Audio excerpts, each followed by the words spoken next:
Topic है बेटा, उसका नाम है ब्लड वेसल्स। और हमारी बॉडी के अंदर जो ब्लड वेसल्स है वो 3 टाइप्स की हैं। एक का नाम है आर्टरी, एक का नाम वेन और एक का नाम क्या होता है बेटा, कैपिलरी होता है। आर्टरीज की सबसे बड़ी पहचान ये है कि जितना भी बॉडी का ब्लड होता है जो अवे फ्रॉम द हार्ट, जो दिल से दूर लेके जाती है, बॉडी के दूसरे पार्ट्स की तरफ लेके जाती है, दिल से दूसरे बॉडी के पार्ट्स की तरफ लेके जाने वाले, उसका नाम क्या बेटा, आर्टरीज है। और इवन जो वेन होती है ये ब्लड को पकड़ती है, कलेक्ट करती है और ट्रांसपोर्ट करती है टुवर्ड द हार्ट, जो दिल की तरफ लेके जाती है ब्लड को, उसका नाम है बेटा वेन। और जो कैपिलरीज होती है ये लिंक बनाती है आर्टरीज और वेन के साथ, तो दोनों के दरमियान जो लिंक बनाना जिसका काम होता है बेटा, उसका नाम क्या बेटा, वो कैपिलरीज है। आर्टरीज के अंदर याद रखिएगा जितना भी ब्लड होता है ऑक्सीजनेटेड ब्लड होता है, मगर एक आर्टरी को छोड़कर उसका नाम बेटा क्या है, पल्मोनरी आर्टरी है। इसको छोड़ के बाकी बॉडी में हर जगह पर अगर कोई ब्लड नजर आता है आर्टरीज के अंदर बेटा वो ऑक्सीजनेटेड है।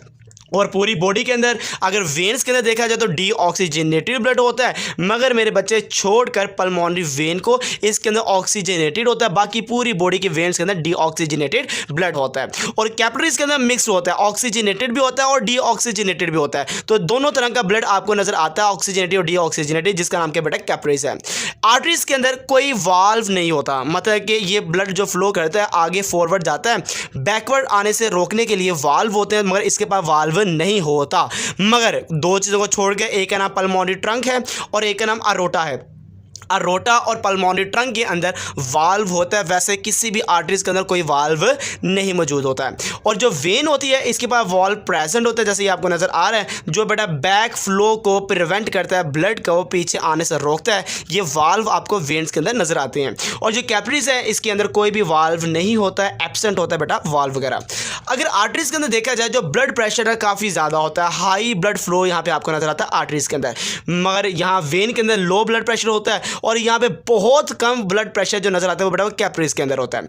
ब्लड अगर देखा जाए तो आपको याद होगा कि आप नब्ज को चेक करते हैं और नब्ज आपकी जो कि पंप हो रही होती है ऊपर नीचे की तरफ, तो वो जो नब्ज का फील होना है वो बेटा आर्टरी होती है।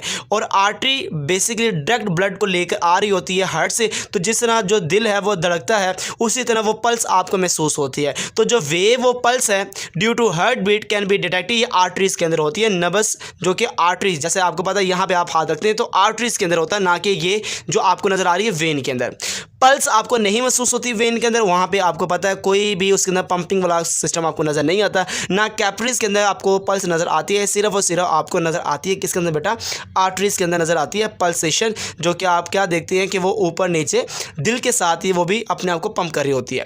ब्लड फ्लो बहुत रैपिड होता है आर्टरीज के अंदर, इवन देखा जाता है कि 400 से लेकर 500 मिलीमीटर पर सेकेंड में वो मेरे बच्चे उसकी रफ्तार है।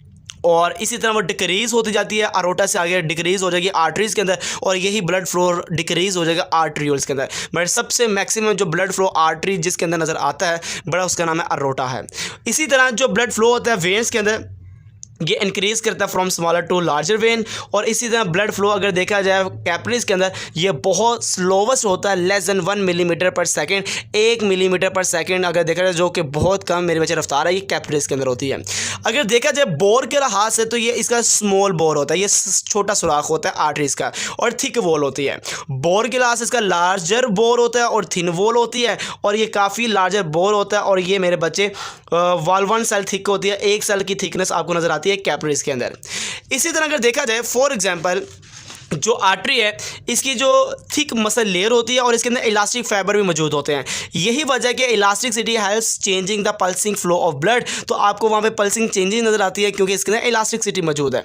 जो आपको वेन नज़र आती है वहाँ पे बड़ा मस्कुलर लेयर जो कि थिन मसल लेयर होती है और लेस इलास्टिक फाइबर होते हैं, इलास्टिक फाइबर ना होने के बराबर होते हैं, और थिन मसल लेयर होती है, और इसी वजह से सो दे आर लेस इलास्टिक, ये इतनी ज़्यादा इलास्टिक नहीं होती। इसके पास मेरे बच्चे कैपिलरीज के पास नो मसल्स और इलास्टिक फाइबर, इसके बाद ना इलास्टिक फाइबर्स होती हैं ना यहाँ पे मसल बेटा आपको यहाँ पे नज़र आते हैं। हाँ, ये याद रखिएगा कि जितना भी एक्सचेंज ऑफ मटेरियल होता है ये कैपिलरीज के अंदर होता है, क्योंकि इसके बाद छोटे छोटे सुराख होते हैं, तो इसकी वॉल में सुराख होने की वजह से एक्सचेंज ऑफ मटेरियल्स आपको कैपिलरीज के अंदर नज़र आता है, वेन के अंदर भी नज़र नहीं आता, और ना ही मेरे बच्चे आर्टरीज के अंदर एक्सचेंज ऑफ मटेरियल होता है। उसकी रीज़न मैंने अभी बताई है कि इसकी वॉल के अंदर आपको छोटे छोटे स्मॉल से पोर नज़र नहीं आते, जो कि बड़ा किसके अंदर होते हैं बेटा, कैपिलरीज के अंदर मौजूद होते हैं। तो कैपिलरीज के अंदर एक्सचेंज ऑफ मटेरियल होता है, यहाँ पे नो एक्सचेंज ऑफ मटेरियल और यहाँ पे नो एक्सचेंज ऑफ मटेरियल है। तो बड़ा एक छोटा सा टॉपिक था जिसका नाम है ब्लड वेसल्स है, आर्टरीज, वेन और कैपिलरीज में डिफरेंस है। ओके बेटा, अल्लाह हाफिज़।